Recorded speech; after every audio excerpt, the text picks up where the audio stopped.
When my wife and dog visit a shop, it must be of some value. If there's any lazing around, it's normally while working on a nice classic car, like this 1970 Corvette. I would like to invite you to this car restoration and see what we may glean out of it. I promise not to leave you in suspense on how this build proceeds. So hang on, this will be a wild ride.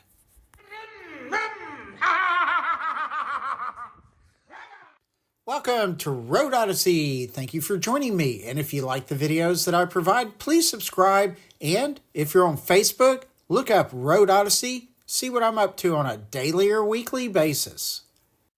On February 1st, 2024, this 1970 Corvette showed up at Callaway Customs, just north of Paris, Texas on Highway 195. It was not running, just trailered to the shop, and it seemed like it was in decent enough condition, though, at least at this point in time. In this video, we'll start with an inspection, which ultimately determined it will be a frame-off restoration, but they're going to keep the original engine, refurbish that, and repair, of course, all damage inside and out. So we're looking mostly at work done through February.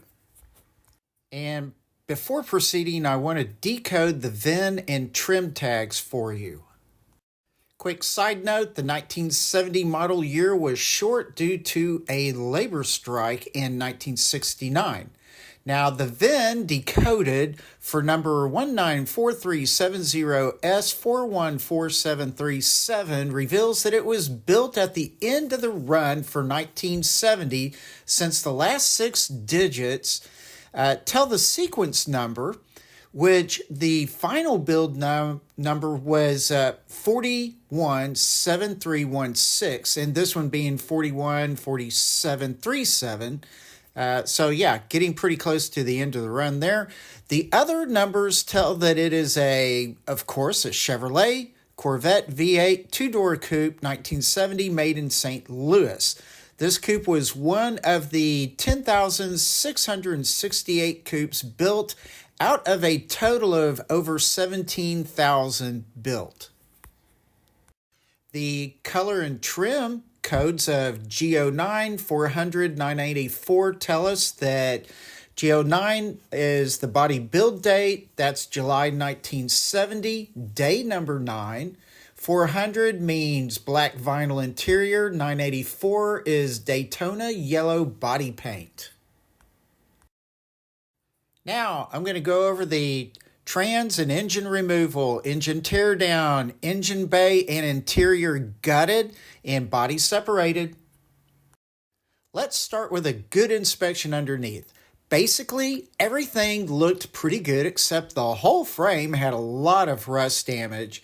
You'll see later that there was more rust damage in other places as well. Also, a new frame and chassis has been ordered. What will happen is the front lights will be changed from the original vacuum style to electric. And although many of the chassis parts might be usable, well, the new frame and chassis makes all of that irrelevant now. I believe the trans will be reused, the engine will be saved and refurbished, and here are some specifications for you. The original weight was 3,661 pounds. The engine is a 350 cubic inch 4-bolt main, which gave it 300 horsepower, 380 pound-feet torque. It has a turbo hydromatic automatic transmission, 20-gallon fuel tank. Most likely that will be replaced. And the wheels were 15x8s. The old brakes had rotors, calipers, but that will most likely be upgraded as well. Alex began disassembly by draining all fluids, beginning with the engine oil and then the trans fluid. He then separated the axle from the transmission, then removed the starter from the engine flywheel. Next, he removed the transmission support cross member. Then he affixed the transmission stand to the transmission better and brought out and down the transmission. He cut off all of the exhaust from the engine headers to the tailpipe tips.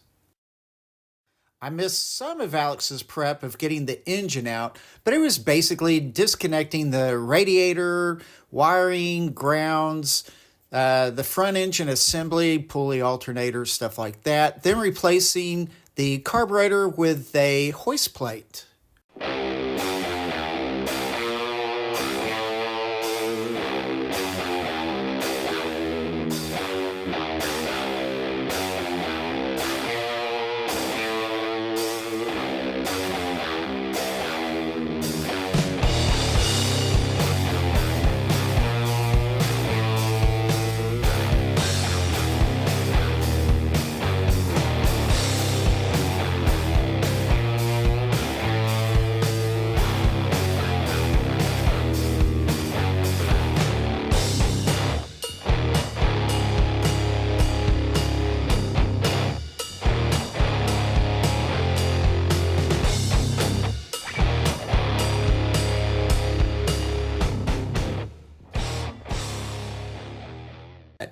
Doing this in a nice shop with a really good engine hoist gantry just makes the job so much easier and safer. They move the engine and vet apart, lower the engine, and then drain the remaining fluids.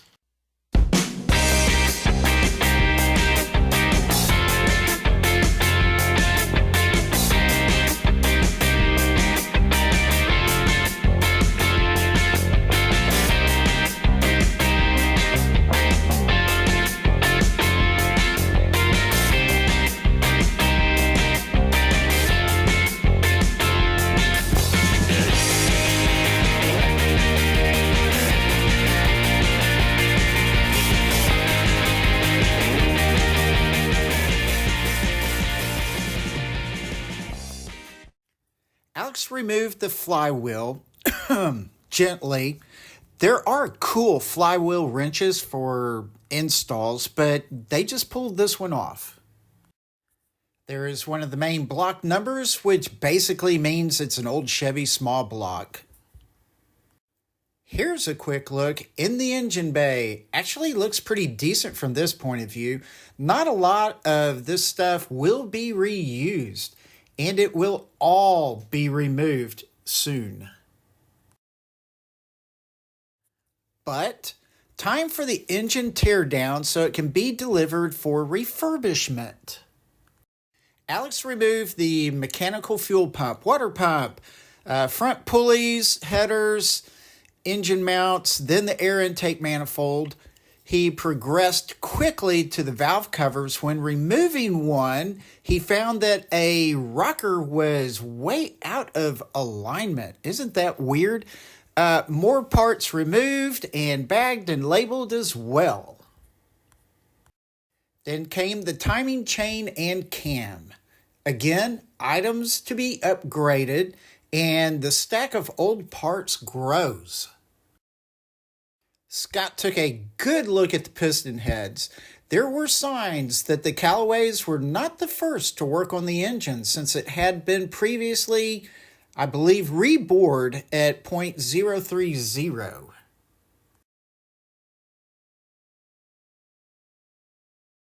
So the oil pan came off, then each piston removed from the camshaft, then finally the camshaft removed, leaving just the engine block. A lot of engine parts will be sent off for refurbishment, and even greater number of parts will be bought for replacement. But more on that in the next video. Suffice it to say, the engine bay was completely stripped of everything. Had to be for future bodywork and paint. The same was true of the interior. Seats, rugs, console, dash, gauges, miles of junk wiring, etc. all removed to get to bare bones. And don't forget removal of everything dealing with the headlights.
I got to participate some in the body removal process. Jason rigged up a 2-post lift with 2x4 boards, straps, etc. to lift the body off the frame. Lifting went slowly but very well. Nothing broke, cracked, or got stressed, including the guys, considering this was the first Vette they had done a frame off. But they got it done and rolled the chassis away with great success.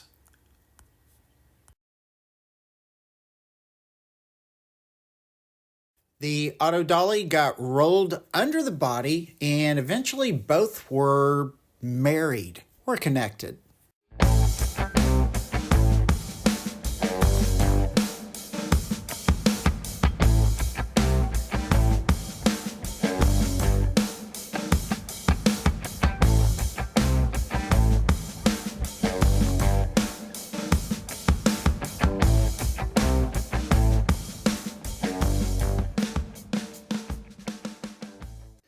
Here's a look at the frame chassis again. You will notice a lot of rust, hence the reason again for the new frame chassis coming in July of 2024, which relative to when I'm making this video, the beginning of June, that frame and chassis ought to be here in about another month. So that'll be in the next video. So this just about wraps up this video. All of this work has been completed in February 2024. We saw receiving and assessing the car, gutting it inside and out, put the body on the car dolly, and by this time, several nerve-wracking issues had been handled, making Scott very happy. Now, in the next video, I'll pick up with the body being shipped for paint and body work at Tub Restorations. Visiting Tub Restorations has always been fun for me and my friends. And while some of the work at Tubs was typical, some was definitely not so fun, as Mr. Tubbs further dismantled the car and found more damage. Also, recently, Scott has been able to rebuild the engine after receiving it back from restoration. So we should see more of it being built and on the run stand. I am eager to see what comes next and to share that with y'all. It should be very cool. So I hope you join me for part 2 of the 1970 Corvette restoration. So with all of that, thank you so much for watching. I really do appreciate it. Please like and subscribe. That helps a bunch. And what really helps a ton is view. That is seriously needed and appreciated. So relax, take it easy, and I will see you later. Bye.